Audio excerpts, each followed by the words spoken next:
MP মন্ত্রী দিয়ে কি হবে? যে এমপি মন্ত্রী নির্বাচনের আগের 15 দিন কোকিল পাখির মতো এসে বড় বড় লেকচার দিয়ে যায়, পরের 4 বছর 11 মাস 15 দিন তাদের আর কোনো খোঁজ খবর পাওয়া যায় না। আগামীর বাংলাদেশে আপনাদেরকে এই সিদ্ধান্তটা নিতে হবে।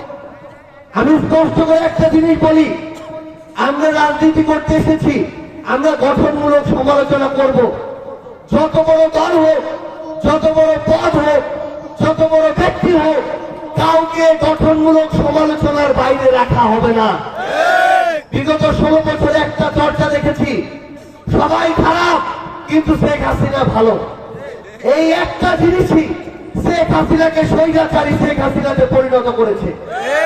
এই একটা বিষয়ই শেখ হাসিনাকে খুনি শেখ হাসিনাতে পরিণত করেছে। এই একটা বিষয়ই শেখ হাসিনাকে বাংলাদেশে নিরঙ্কুশ ক্ষমতা দিয়ে ভারতের কাছে বাংলাদেশকে লিজ দিতে বাধ্য করেছে। আগামীর বাংলাদেশে কাউকে গঠনমূলক সমালোচনার ঊর্ধ্বে রাখা হবে না। গতকালকে আমাদের চোখে পড়ল বিএনপির ভারপ্রাপ্ত চেয়ারম্যান জনাব তারেক রহমান একটা ভিডিও কনফারেন্সে বললেন যে আগামী নির্বাচনে আপনারা কোন ব্যক্তি দেখে ভোট দিবেন না, আপনারা শুধুমাত্র ধানের শীষ মার্কা দেখে ভোট দিবেন।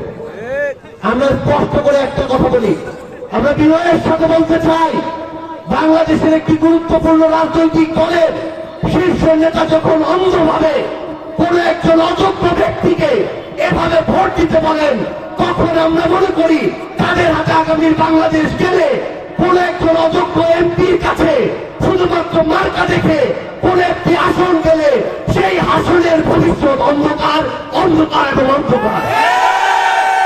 আগামীর বাংলাদেশে কোন দল মার্কা ব্যক্তি দেখে ভোট দেওয়া হবে না। আগামীর বাংলাদেশে যোগ্যতা দেখে ভোট দেওয়া হবে, সততা দেখে ভোট দেওয়া হবে, কে চাঁদাবাজ নয় সেটা দেখে ভোট দেওয়া হবে, কে দখলদারিত্ব করে না সেটা দেখে ভোট দেওয়া হবে, কে রাতের আধারে মাদকের সিন্ডিকেট চালায় না সেটা দেখে ভোট দেওয়া হবে, কে একটা রাজনৈতিক দলের এমপি হলে অন্য দলের উপরে শোষণ করে না সেটা দেখে ভোট দেওয়া হবে। আগামীর বাংলাদেশে আমরা আর দলের দাস হতে চাই না, মার্কার দাস হতে চাই না, ব্যক্তির দাস হতে চাই না। সৃষ্টিকর্তা আমাদের একটা বিবেক দিয়েছেন, এই বিবেকটা আমরা আর বিক্রি করে দিতে চাই না। একটা জিনিস মনে রাখতে হবে, 5 বছরে একবার সুযোগ হয় বাংলাদেশ যারা চালাবে তাদেরকে নির্বাচিত করার। ওই একটা দিন, ওই একটা মিনিট আমরা যদি নিজেদেরকে বিক্রি করে দেই, পরের 5 বছর ওই রাজনীতিবিদ আর নেতাকে দায় দিয়ে কোনো লাভ নাই। কারণ আমাদের যখন দায়িত্ব ছিল আমরা আমাদের দায়িত্বটা পালন করি নাই।